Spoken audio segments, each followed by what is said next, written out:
I worked the front desk at a Berlin hotel when an American demanded we unlock his room at 3 a.m.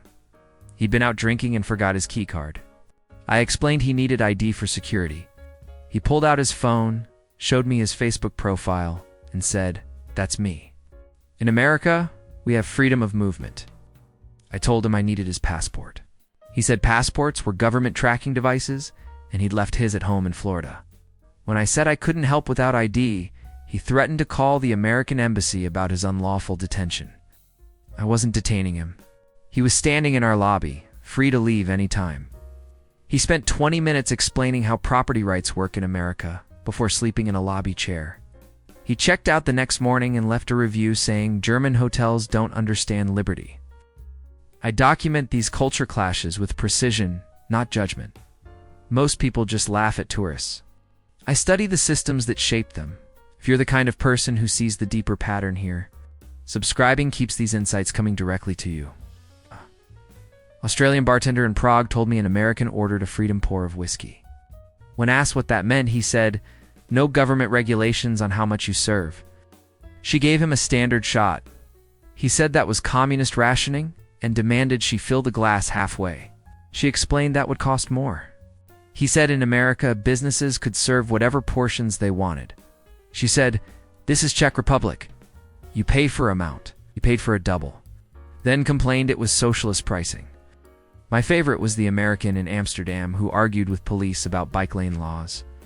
Insisting his right to travel meant he could walk wherever he wanted. Those were just warm-ups. I was a pharmacy technician in Stockholm when an American woman handed me a prescription. From her doctor in Texas, it was handwritten on a notepad with a clinic logo. I explained we couldn't fill American prescriptions in Sweden. She said, "Why not? Medicine is medicine."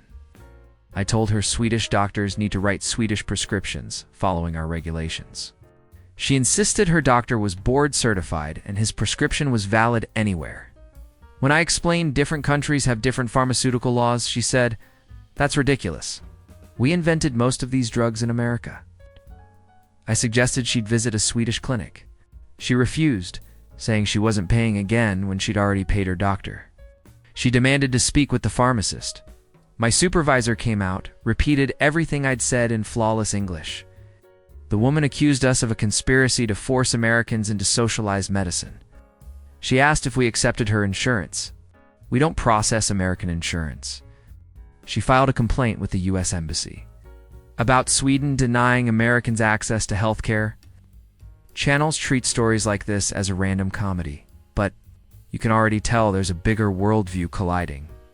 Underneath, subscribers here don't just watch the spectacle. They understand the machinery behind it.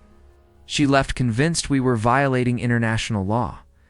I drove a taxi in Dublin when an American asked why. I wouldn't take dollars. I explained Ireland uses euros. He said dollars were the global reserve currency and should be accepted everywhere. I told him to exchange money at a bank. He said he'd already paid fees at the airport and wasn't paying twice for the same money.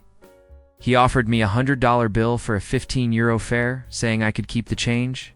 I explained I had no way to process dollars. He said, "Just take it to a bank yourself." I asked why he couldn't do that. He said he was on vacation and shouldn't have to deal with foreign bureaucracy. He pulled up an article on his phone about the dollar's global dominance and read it aloud. When we arrived at his hotel, he handed me the $100 bill and walked away. I chased him down and made him pay in euros.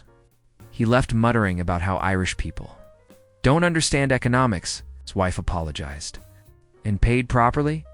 I worked at a train station. In Munich, when an American demanded a refund because his ticket didn't have assigned seating. He'd bought a standard regional ticket, which doesn't include reservations.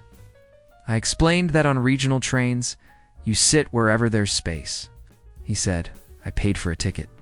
That means I paid for a seat. I showed him the ticket options, standard or reserved seating for extra cost. He insisted any ticket should automatically include a seat. When I explained he could buy a reservation for €3, he said that was double charging for the same service. He demanded to speak with someone in charge. My manager arrived and repeated the explanation in English and German. The American said, In America, when you buy a train ticket, you get a seat. It's included, my manager said. This is Germany. Different system. He asked if we were scamming tourists. We refunded his ticket. He bought a new one, same type. Then got on the train and complained when someone was sitting in his spot. I managed a restaurant in Barcelona when an American asked if we accepted payment in Spanish money. I said we use euros. He asked, but what's the Spanish version called? I explained Spain uses euros like most of Europe. He insisted every country had its own currency. When I said no, he pulled out his phone and Googled it at the table. After reading, he said, "This says you used to have pesetas. Why'd you change?" I gave him a brief history of the Eurozone. He said it seemed complicated and asked if we'd take dollars instead. I said no. He paid in euros but left confused, asking his wife why Europe got rid of their individual money. She didn't know either. They left a nice tip but spent 20 minutes debating whether the euro was permanent or temporary. Worked the ticket counter at the Rijksmuseum. In Amsterdam, when an American asked how long it would take to drive to the Louvre after visiting, I said the Louvre is in Paris, about 5 hours away. She said, "That can't be right. We're in Europe. Everything's supposed to be close together." I showed her a map. She zoomed out on her phone and said, "It looks close on here." Explained map scale. She insisted European countries were small, so distances should be shorter. Her husband suggested flying. She said they'd already done a plane and didn't want to fly again. I recommended train travel. She asked if there was a train directly from our museum to the Louvre entrance. I explained they'd need to get to Amsterdam Central, take a train to Paris, then metro to the museum. She said that was too many steps and asked why Europe didn't have better connections between museums. I said they're in different countries. She replied, "But it's all the EU, right? Shouldn't it be easier?" They decided to skip Paris entirely. I was a hotel concierge in Rome when an American asked for directions to Venice for a quick lunch trip. I said Venice was 4 hours by train. He said his guidebook called it a day trip from Rome. I explained day trip means leaving early and returning late, not popping over for lunch. He insisted it didn't make sense because Italy was small on the map. I showed him the actual distance. Over 500 kilometers. He said, "In America, we drive that for weekend trips all the time." I said yes, but he'd asked about lunch. He wanted to leave at 11 and be back by 3. I told him that was impossible unless he chartered a helicopter. He asked how much that would cost. I gave him an estimate. He said, "For that price, I could just eat here." I recommended excellent restaurants nearby. He seemed disappointed that Italy was bigger than expected and settled for a local trattoria. I worked border control at Frankfurt Airport when an American arrived from New York with no passport. He had a driver's license and a birth certificate. I explained he needed a passport to enter Germany. He said, "I'm American." I thought we had an agreement. Asked what agreement. He said, "Freedom of travel between allies." "We're friends with Germany." I explained that tourists need passports everywhere. He insisted he'd read somewhere that Americans didn't need passports in friendly countries. I told him he couldn't enter without one. He asked to speak with a supervisor. My supervisor arrived and confirmed everything. The American said, "This is discrimination.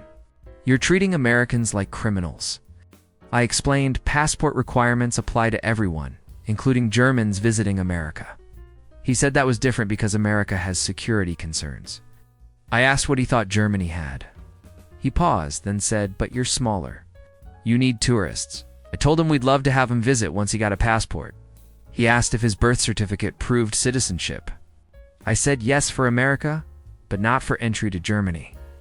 He spent 40 minutes arguing that his documents should be sufficient before accepting. He'd need to fly home and return another time. He asked if we could make an exception just this once. We could not. He left angry, muttering about how Germany was supposed to be welcoming. His wife had a passport and could have entered, but she flew back with him out of solidarity. Watching. Americans discovered that freedom has different meanings in different places, never gets old. Their confidence is remarkable. Their certainty that American systems are universal, even more so if you've made it this far. You clearly appreciate a deeper lens on how Americans move through the world. Subscribing is how you make sure you're always ahead of the next story that reveals what we think we know and what the rest of the world knows. Bet I got my own stories about Americans abroad. Share them. This collection barely scratches the surface.